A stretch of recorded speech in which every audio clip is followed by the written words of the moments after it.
अभी आपने नैनाना ब्लॉक में एक अंदरोली स्कूल देखा होगा, मैं लगभग 4 या 5 साल पहले उस स्कूल में गया था। इनकी नज़र जब उस स्कूल में पड़ी, तो सोचिए इन्होंने 25 लाख रुपए उस स्कूल के लिए दिए। अरे ये तो बहुत बड़ा योगदान जेब है। से 25 रुपए निकालने के लिए मैं 2.5 लाख अभी खर्च कर दूंगा अपने ऊपर, गाड़ी लेनी है, बाइक लेनी है, लेकिन जब मैं 25 रुपए भी किसी को देने के लिए सोचूंगा 6 बार सोचूंगा कि दूं ना दूं, दूं ना दूं, लेकिन 25 लाख रुपए स्कूल के लिए दे दिए। रोना आ जाता है मेरे को, मतलब देख के मेरे को, मतलब शब्द नहीं आते मेरे को कि उसी स्कूल में मैं जाता था। मेरे साथ वाले जो है कि हाफ टाइम में जाके चाय और पानी, चाय बिस्किट और ये सारा खाते थे। मैं घर से जो है कि ऑलमोस्ट जो है कि भूखा से ही जाता था, क्योंकि माँ नहीं थी। भूल जा फिर रात खुलली, धरती मनई पौध जमली, पुराना डाला ठंगरा फेंकी, नहीं लगुलू सारू दयाली, मित निरोलो मेरा भूलो, तुम दगड़ी ये गीत राला, भूल जा फिर रात खुलली। साथियों, वंदे मातरम। आप देख रहे हो पहाड़ न्यूज 24। अब मैं इस समय हूँ सोनप्रयाग में, और यहाँ पे सौरभ मैठानी भाई, आप कौन नहीं जानता, लोक गायक हमारे, उनकी आज शादी है, उसमें हमने अटेंड किया। मेरे साथ हैं प्रोड्यूसर। जी हाँ, प्रोड्यूसर किस चीज के? अभी आप गाना लॉन्च हुआ था कुछ टाइम पहले, आप काफी थिरकते उस गाने में। जी हाँ, वखी मेरू गाँव वाला आपने सुना होगा, और उसके प्रोड्यूसर है मेरे साथ शोभन रावत जी। और आज उनसे बात करेंगे, साथ साथ कुलदीप रावत जी तो पहाड़ों के राही चैनल के ऑनर है, उनसे भी बात करेंगे। फिलहाल सीधा बात करेंगे हम रावत जी से कि ऐसे ख्याल आपके पास कहाँ से आते हैं सर? बड़े सुंदर गाना सर आपने ये लिखा है, इसको आपने तैयार किया है अपने आप, बहुत बड़ा, और काफी लोग इसको लाइक भी कर रहे हैं, शेयर भी कर रहे हैं और थिरक रहे हैं इन गानों में। तो स्वागत है पहले सर आपका पहाड़ न्यूज 24 पे। थोड़ा सा बताएगा सर हमारे दर्शकों को। नमस्कार पहाड़ न्यूज 24 और आपके दर्शकों को मेरा नमस्कार। मैं शोभन सिंह रावत, और बेसिकली मैं भी नैनाना से बिलोंग करता हूँ जी। और ये गाने का एक्चुअली में शौक तो पुराना ही है। पता है तुम्हारे को, ये हमारे पहाड़ी लोग तो रामलीला खेलने से शुरू करते हैं सारा चीजें। बिल्कुल। अच्छा, आपने छोटे छोटे सीन भी किए होंगे उसमें? नहीं, सीने प्रॉपर रोल किए मैंने उसमें। अच्छा, रामलीला में मैंने प्रॉपर रोल एक्टर भी है? हाँ, एक्टर भी करता था मैं, ये करते थे सारा। ठीक। और गाने उन्हें तो एक्चुअली मैं पहले तो नहीं कर पाया, लेकिन अब थोड़ा सा अब अपने हाथ में सब चीज़ें तो फिर कर लेते हैं कि चलो भाई, किसी का डर नहीं, किसी का कुछ नहीं। और जहाँ तक लिखने की बात है, तो ये गाना तो एक्चुअल में लिखा है एक आशीष नेगी है लड़का, जी जी, उसने लिखा है गाना, लेकिन उसमें थोड़ा बहुत बीच में जहाँ हाँ, पे मतलब मिल गया आपने, हाँ, मतलब मिल उसको गया जहाँ पे तैयार लगा कि किया। मेरे को ये वर्ड ठीक नहीं है, शब्द ठीक नहीं है, जी जी, थोड़ा अपने प्योर गढ़वाली शब्द आने चाहिए, वो आने चाहिए, वो ठीक करवाए, अच्छा वो अच्छा ठीक करे, इतना मेरा हाथ है इसमें। बाकी प्रोड्यूस मैंने करवाया था इसको अच्छा अच्छा। सारा। अगर जी, अगर रावत जी अगर बात करें, आप पहाड़ों में आते जाते रहते हैं, है ना, ये शब्द और ये चीज आप कह रहे हैं कि पहले से आपने रामलीला से भी आपने कई ऐसे किरदार भी निभाए हैं, है ना, लेकिन ये पहला आपका सॉन्ग था या आप इससे पहले भी आप लिखते रहते थे? ये सॉन्ग पहले लिखे ही नहीं मैंने, लेकिन ऐसा ही होता है कि जैसे कोई गाना आ रहा है कुछ, तो उसमें कर लेते हैं ऊपर नीचे, यार ऐसा भी बन सकता है गाना, ये भी हो सकता है, ये वर्ड भी आ सकता है, ऐसा भी आ सकता है। तो ये आपने पहली बार ही, हाँ, आई थिंक पहली बार आप हिट हो गए सर। वो तो सब जनता जनार्दन और जनता करती है सब। हाँ, लेकिन सर बहुत टाइम लगता है, क्योंकि एक गाने को आप हाँ, रिलीज कर रहे हो पब्लिक के बीच में, बहुत टाइम लगता है इसको पब्लिश होने में। बट उसके बाद मेरे और भी गाने आ चुके हैं, जैसे एक बिजली आया, और अभी आजकल लव मैरिज चल रहा है। अभी अपकमिंग सॉन्ग है, बहुत बढ़िया सॉन्ग है वो, जो अपने पहाड़ से रिलेटेड है। अच्छा, जल्द आप फिर रिलीज होने वाला है? बहुत सारे गाने और रिलीज होने वाले जो लाइन में लगे हुए हैं। अरे वाह। जिनमें से कितनों की रिकॉर्डिंग हो गई, कोई मिक्सिंग में है, कोई कुछ है, लेकिन बहुत बढ़िया गाने हो गए। और मैं ज्यादातर गाने जो कि पसंद वही करता हूँ जो मेरे पहाड़ से रिलेटेड हो और अपने घर से रिलेटेड हो। जब तक उसमें पहाड़ी शब्द ना हो प्योर, तब तक हम उसमें संदेश किसको क्या दे, यार किसको क्या सिखाएं। बिल्कुल, एक संदेश होना चाहिए, संदेश होना चाहिए, कुछ ना कुछ मतलब होना चाहिए गाने का, कि इसमें क्या होना चाहिए, क्या मतलब है इसका, क्या नहीं। शब्दों का बड़ा ध्यान रखना पड़ता है। आज की तारीख में सबसे बड़ी बात क्या है कि जो हमारी नई पीढ़ी है, उस पीढ़ी को जब तक हम शब्द ना सिखाएं, उनको बोले ना उनके सामने, तब तक उनको समझ नहीं आएगी। तो उनको समझाने के लिए, और क्योंकि मेरे को पूछते हैं कितने लोग ही बीच में किसी को बोलते इसका मतलब क्या है। अभी मैं कल एक गाना रिकॉर्ड कर रहा था, तो जो सिंगर था वही खुद बोला था, भाजी ये छंचा क्या हूँ। तो फिर मैंने उसको बोला, मैंने कहा बेटे छंचा, मैंने कहा तू कहाँ का, तो वो रुद्रप्रयाग था। मैंने कहा तुम्हारे यहाँ क्या बोलते हैं मुझे पता नहीं। मैंने कहा कहीं बोलते हैं पलेव, कहीं बोलते हैं कपुल, कोई बोलता है कपली, कोई बोलता है छंचा। तो छंचा जो वर्ड है ये एक्चुअल में ये फेमस है। छंचा सब बोलते हैं, सब ऑलमोस्ट जो बड़े बड़े सिंगर पुराने सिंगर थे वो भी छंचा गाते थे, जी जी जी है ना। प्याली राती को दूरा में रो छंचा खायूं चा, नरेंद्र सिंह उसका गाना था ना बकरोला जी का। थोड़ा शब्दों का भी सर फर्क पड़ जाता है, बहुत बड़ा उस फर्क लैंग पड़ता है। उनका रुद्रप्रयाग वाले में या इस हाँ, साइड वो में थोड़ा सा गुप्तकाशी में या फर्क है, हवा फर्क है, नैना में इससे फर्क थोड़ा चेंजेस बहुत आ जाता फर्क है, बहुत शब्दों में। फर्क है। बिल्कुल जैसे कि अब बहुत सारे गाने ऐसे, बहुत साफ शब्द ऐसे होते हैं कि जो सुनते नहीं है लोग, अब सुनते हैं। सही बात है, लुप्त थोड़ा हो अलग चुके हैं, अलग। लुप्त हो गए हैं, बिल्कुल बिल्कुल लुप्त हो गए। तो उनको लाना, उनको डालना आ जाए तो उसको डाल दो गाने में, तो उसका एक फील भी आता, टेस्ट भी आता उसका एक। बिल्कुल बिल्कुल। मेरे साथ पहाड़ों का राही हैं और काफी अच्छे से जानते हैं और शायद आपके रिलेटिव भी हैं सर, चाचा आप बोलते हैं। और आप तो आपको सब कौन नहीं जानता, आज की डेट में हर जगह आप छाए हुए, क्योंकि ये छाए इसलिए रहते हैं क्योंकि गांव में जो हमारे थर्ड गीत होते हैं उस पर बहुत ज्यादा फोकस रहता है सर का, क्योंकि क्या होता है कि धीरे धीरे ये चीजें लुप्त होती जा रही है हमारे पहाड़ों से। लेकिन आपका सर बहुत बड़ा एक योगदान भी हम कहेंगे इस चीज को, क्योंकि आप उसको उभर के ला रहे हो जड़ से, क्योंकि ये धीरे धीरे लुप्त होने के कगार पे है। बताइएगा थोड़ा सा सर के बारे में यार। जी जी, सबसे पहले तो आपका धन्यवाद कि आप आज यहाँ पर आए हैं, और हमारे चाचा जी शोभन सिंह रावत जी, उनका भी बहुत बड़ा धन्यवाद, क्योंकि देखिए ये ऐसे आदमी हैं जिन्होंने पहाड़ में ऐसा बचपन देखा है। क्योंकि आज तो काफ़ी सुविधाएं होती हैं, रोड है, अच्छे स्कूल हैं, बसें हैं। उस टाइम पे ये कितने किलोमीटर पैदल चल चल के स्कूल जाते थे, सामान लाते थे कट्टे पे रख के, जो है राशन पानी लाते थे। बचपन के इन्होंने कैसे बिताया ये हम सुनते हैं सभी से, जो है तो काफी कठिनमय जीवन उन्होंने अपना बिताया। आज ये काफी कर रहे हैं उत्तराखंड के लिए जिस तरीके से। देखिए संगीत तो एक अपना अलग चीज है कि हमें अपने कल्चर को आगे प्रमोट करना, आगे बढ़ाना है। क्योंकि हम लोग अगर उत्तराखंड सिनेमा के लिए हम लोग कुछ नहीं करेंगे तो मुझे लगता है फिर वही पुराने जो कैसेट वाले गाने चल रहे थे लगभग वही चल रहे थे। लेकिन चाचा जी का बहुत बड़ा योगदान है इसमें कि उन्होंने जो है उत्तराखंड की संस्कृति की तरफ नजर घुमाई और यहाँ का जो कल्चर है उसको बढ़ाने के लिए काम किया। लेकिन इसके अलावा सबसे बड़ा योगदान सामाजिक हितों में इनके द्वारा किए गए कार्य, मुझे वो सबसे ज्यादा अच्छे लगे।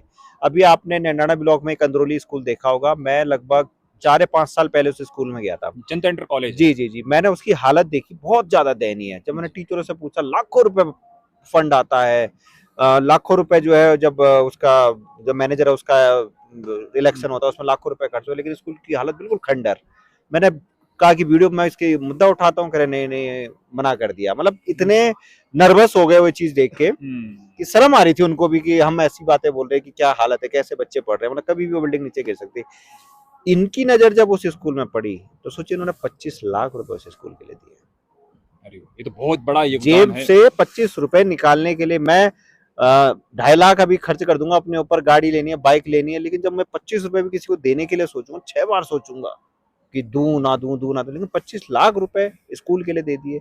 ये मतलब काम मैंने खुद देखा, काम चल रहा है और अच्छा लगा कि कम से कम देखिए पहाड़ों में बच्चे नहीं है, स्कूल बंद हो रहे हैं, लेकिन जो बच्चे रह रहे हैं उनके लिए तो शिक्षा आए ना, उनके लिए तो अच्छी व्यवस्था है। ये थोड़ा ना कि बच्चे नहीं है तो स्कूल ही बंद कर दे। लेकिन ऐसे लोग अगर हमारे उत्तराखंड में, तो मुझे लगता है कि हमें नेताओं पर डिपेंड नहीं रहना चाहिए, हमें खुद आगे आना चाहिए। बिल्कुल जो सक्षम लोग हैं, हमने इस मिट्टी से जो है पढ़ाई करी है, इस मिट्टी में हमने खेला कूदा, बचपन बिताया, इस मिट्टी को बनाने में हमारा खून पसीना लगा है, तो ये इस चीज का एहसास हमारे चाची दिलाते हैं। और एक कहावत, एक हमारे गुरुजी है जो श्रीनगर के गुरुजी थे, वो कहते थे कि लर्न अर्न रिटर्न, मतलब आपने पहाड़ से क्या पढ़ाई करी, आपने शहर में जाके कहीं भी जाके क्या अर्न किया, उसके बाद आपने उस देवभूमि को, उस मिट्टी को आपने क्या रिटर्न किया जहां से आपने कमाया। तो ये इस उत्तराखंड में मेरी नजरों में सबसे बड़ा एग्जाम्पल है, जिन्होंने लर्न पहाड़ से लेके पढ़ाई करी, अर्न शहरों में जाके करा, और रिटर्न इन्वेस्ट भी कर रहे हैं, लोगों को रोजगार भी दे रहे हैं, शिक्षा के क्षेत्र में भी काम कर रहे हैं। और हम जैसे जो लोग सामाजिक काम कर रहे हैं, हमें भी खूब मनोबल बढ़ाते हैं। हम जब गांव-गांव जाते हैं तो इनकी कॉल आती है कि बेटा कोई कमी है किसी चीज की तो मुझे बताना। सबसे पहले खड़े होते हैं, फोन करते हैं कि तुझे एनी टाइम कोई भी हेल्प चाहिए हो। हालांकि मैं मना करता हूँ क्योंकि देखो मैं भी नौकरी करता हूँ, मुझे ऐसी कोई जरूरत नहीं पड़ती, लेकिन हाँ जिस भी दिन मुझे जरूरत पड़ेगी, मुझे बोलना नहीं पड़ेगा कि चाची प्लीज प्लीज वाला रिक्वेस्ट नहीं करनी पड़ेगी, हमेशा फ्रंट पे खड़े थे। और ऐसे लोग हैं तो मुझे लगता है उत्तराखंड बहुत आगे जाएगा। बहुत बड़ी बात है सोमन रावत जी, मैंने पहली बार इस तरह सुना कि आप पहाड़ों में शिक्षा आपने ग्रहण की, उन्हीं स्कूलों में आपने शिक्षा ग्रहण की होगी और की है आपने, और उसके बाद आप उन मजबूरी में होता है क्योंकि पैसे हर किसी को चाहिए, भाई देखो कुछ कमाना है, बच्चों को पालना, तो गए। लेकिन सबसे बड़ी बात आपने ये है कि आपने पहाड़ों के लिए, ये बहुत बड़ी बात सर आपने सोची, इसके लिए पहाड़ 24 आपको बिग सलूट करता है सर कि आप पहाड़ों में इस प्रकार के कार्य कर रहे हैं। और इतना बड़ा रिटर्न अपने आप में बहुत बड़ी बात है। आपका रिटर्न दिया है सर, बहुत बड़ी बात है सर। उन बच्चों के लिए खातिर आपने आज आप सामने आ रहे हैं। मानिए साथियों, हर कोई कमाता है, अपने बच्चों को पालता है, अपने बात चलो ठीक है, लेकिन सबसे बड़ी बात यह है कि वो रिटर्न क्या कर रहा है इस देवभूमि की जहां से वो उठा है, जो इस बुनियाद से वो उठा हो, अपने आप में बहुत बड़ी बात है। आपने पढ़ाई भी की होगी सर, उस समय पे जेब में कहते हैं कि 1 रुपए तक नहीं होता था, फीस भी बड़ी मुश्किल से निकालनी पड़ती थी। क्यों सर, उस समय का आपको याद, कोई किस्सा याद आ रहा है इस तरह का? अगर आप बहुत बड़ी यार वो चीज अगर जाए उस युग में अगर चला जाऊं अभी तो रोना आ जाता है मेरे को, मतलब देख के मेरे को, मतलब शब्द नहीं आते मेरे को कि उसी स्कूल में मैं जाता था। मेरे साथ वाले जो है कि हाफ टाइम में जाके चाय और पानी, चाय बिस्किट और ये सारा खाते थे। मैं घर से जो है कि ऑलमोस्ट जो है कि भूखा से ही जाता था, क्योंकि माँ नहीं थी और एक पिताजी और मैं थे। तो ये मतलब ही नहीं बनता था कि कौन खाना बनाया, क्योंकि वो टाइम ऐसा होता है, उम्र ऐसी होती है कि आदमी ना टाइम से उठ पाता है और ना कोई काम कर पाता। कोई काम करने के लिए बोला तो माँ का साया उठ गया। और बचपन में तो सर तो फिर खाना बनाना तो बहुत बड़ी दूर की बात होती थी। तो भूखे ही जाते थे, भूखे। लेकिन मुझे आज तक भी याद है कि जब हाफ टाइम होता था तो जो सामने जिस कैंटीन में, आज अभी भी कैंटीन है वहाँ पे, मैं अभी भी जब स्कूल में जाता हूँ अभी काम कराने के लिए, तो वहाँ पे मैं जाता हूँ और मुझे याद आती है वो कैंटीन। यार इस खिड़की से जो है कि बच्चे चाय बिस्किट लेते थे और मैं यहाँ इस दीवार के इस तरफ जंगल की तरफ चला जाता था। ये बहुत है। लेकिन ये सारे समय के साथ भी है, और फिर ये है कि मैं हिम्मत भी नहीं हारता। दूसरी बात, मेरे को जो है कि इसमें सबसे बड़ा योगदान जो है किसी का, तो है मेरे पिताजी, मेरा बाप, जिन्होंने मेरे को जो है कि संकट में, दुख में कभी जो है कि मेरे को हारने नहीं दिया। उन्होंने हमेशा मेरे को एक बात सिखाई, उन्होंने कहा बेटा कभी आदमी भूख से आदमी मरता नहीं है, आदमी बीमारी से मर जाएगा। किसी के साथ चुगली नहीं करनी, किसी के साथ लड़ाई मत करो। तुम ये कहावत बोलते थे कि किसी को अगर मारना हो ना तो लाठ हल ना मारो, पाठ हल मारो। अगर लाठी से मारेगा तो दुनिया देखेगी, अगर पाठ से मारेगा तो कोई नहीं देखेगा, तेरे को पता चलेगा कि मर गए। ये चीजें करो, और वही चीजें हमारे दिमाग में चलती है और देख के कि हाँ यार हमें कुछ करना चाहिए। कि आज में एक गाना आता था ना, नरेंद्र सिंह जी का ये गाना था, भूल जा फिर रात खुलली धरती मानई पौध जमली, पुराना डाला ठंगरा फेंकी, नहीं लगुलू सारू दयाली, मित निरोलो मेरा भूलो, तुम दगड़ी ये गीत राला, भूल जा फिर रात खुलली। इसका मीनिंग आप समझो, और आपका चैनल है तो काफी आपके सब्सक्राइबर, काफी लोग आपको देखते हैं। इस गाने को जरा हर कोई अपने इस 4 लाइनों को अपने दिमाग में और अपने दिल में उतार ले कि जो पुराना डाल हमेशा नहीं लगो तो पुराना डाल काटी लो, ठोंगर बनाने के लगी नहीं डालो, बढ़ जा लो। बस सेम वही मेरा एम है कि मैं उस स्कूल से आया था उस दिन। वो स्कूल हालांकि उस दिन भी ऐसे ही था, लेकिन थोड़ा ठीक हालात में था। लेकिन मैं चाह रहा था कि मैं इससे कर गया, लेकिन मैं पुराना हो गया हूँ। ये जो नई पीढ़ी आ रही है इसके लिए तो कुछ होना चाहिए, ये आगे तभी तो बढ़ेगी। हम प्लान रो जाते हैं, हम ये रो जाते हैं, फलाना रो जाते हैं सब, लेकिन हम वहां से लेना तो बहुत कुछ चाहते हैं, लेकिन देना नहीं चाहते हैं। जिस दिन हम वहाँ पे देना सीख जाएंगे उस दिन हम तरक्की कर जाएंगे, उस दिन हमारा गढ़वाल भी और हमारा क्षेत्र भी आगे बढ़ेगा बहुत सारा। और इसके लिए हमारे क्षेत्र वासियों को और जो घर में रह रखे हैं जो लोग हैं उनको सबको आगे आना पड़ेगा, उनको सोचना पड़ेगा, नेगेटिविटी छोड़नी पड़ेगी। नेगेटिविटी कभी काम नहीं आती। काम करते करते आदमी फेल भी होता, पास भी होता। मैं खुद जब स्कूल को शुरू कर रहा था तो मेरे साथ मेरे को कितने लोगों ने बोला है, अरे यार क्या, सॉरी, काय के लिए कर रहा है, क्यों करना है, क्या है। मैंने कहा यार उस इलाके के लोगों ने, मैंने कहा यार कुछ तो आप लोग तो मत बोलो, कम से कम तुम्हारा तो ये इलाका है, एरिया के लोग हो यार, कैसे मत करो तुम्हें। अगर कोई कर रहा है तो उसको पहले आप अगर कुछ दे नहीं सकते तो उसका कम से कम उत्साह तो बढ़ा दो। तो उत्साह भी नहीं बढ़ा सकते तो गलत बात तो मत बोलो। तो हम बिना किसी लाभ लोभ के, बिना किसी का कि मेरे को यहाँ से मिल जाएगा, हालांकि मैं चाहता हूँ मैं वहाँ पे जाऊँ, मैं बोलूँगा यार स्कूल में जब मेरे चैनल सब्सक्राइब कर दो, मेरा ये कर दो, हम आज तक नहीं बोला, कभी भी नहीं बोला, क्योंकि मुझे इस तरह का कुछ चाहिए नहीं होता। अगर चैनल मेरा चलना होगा तो मैं अगर काम करूंगा, मेरे गाने बढ़िया निकलेंगे, बढ़िया होगा, अच्छा होगा, तो अपने आप चल जाएगा। उसमें किसी को हाथ लगाने से कोई मतलब फायदा नहीं होगा इस चीज का। बाकी सब लोग देख रहे हैं कि हमें क्षेत्र के लिए क्या करना है, सबको आगे आना पड़ेगा, सबको करना पड़ेगा। भंडारे करने से, कहीं पे छोटी मोटी चीजें ये बना दो, मेरा ये बना दो, ये फलाना करो, इससे कुछ नहीं होगा। ये विकास नहीं है, ये आगे बढ़ने का रास्ता नहीं है। आगे बढ़ने का रास्ता भी है जब आप कोई सामूहिक काम करो, सही। जो सामूहिक काम आपका होगा वही आपका विकास है, वही आपको आगे बढ़ाएगा। बिल्कुल सर, बहुत बड़ी बात है सर। और आपने, आपकी बातों में थोड़ा भावुकता भी आ गई थी, जिस प्रकार से आपने कहा कहाँ किन जड़ों से हम उठे हैं और आज अगर उसी को हम रिटर्न नहीं करेंगे। बहुत लोग हैं साथियों देश देवभूमि के जो बाहर काम कर रहे हैं, लेकिन बहुत कम ऐसे लोग हैं जो इन चीजों से गुजर के और आज उनको पता है कि हमें क्या करना है इस देवभूमि के लिए। तो साथियों, आज रावत जी, दोनों रावत जी आज मेरे साथ और बातें की मैंने उनसे, और अभी जल्द उनका गाना भी नया रिलीज होने वाला। आपका सर चैनल का नाम क्या है sir? Bhagirathi films and entertainment.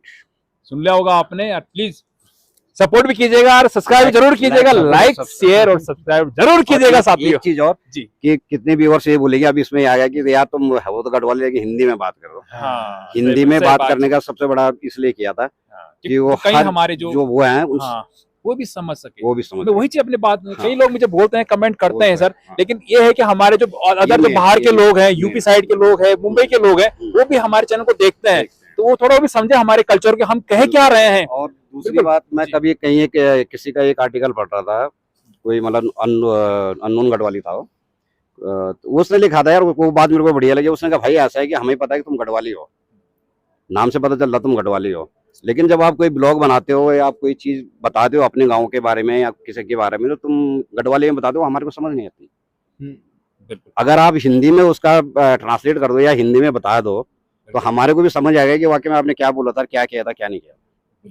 तो ये भी एक रीजन है, और बना करना ही ऐसा चाहिए हमेशा करने ऐसे कि चाहिए। अगर हमारे को गढ़वाली से जोड़ना हो बिल्कुल, तो ये चीजें करनी चाहिए कि हमारे को दूसरी लैंग्वेज में हिंदी में बोल के उसको अपने साथ लाना चाहिए। बिल्कुल सर। अब मैं जीते ज्यादा उदाहरण आपको बताता हूँ। अभी हम कुछ देर पहले, आपको जल्द वो चीज दिख जाएगी, आप कुछ देर पहले हम त्रिजुगी नारायण में थे और वहाँ पे बाहर के कहाँ के लोग थे, पंजाब के लोग थे, है ना। वो शादी करने के लिए यहाँ पहुंचे।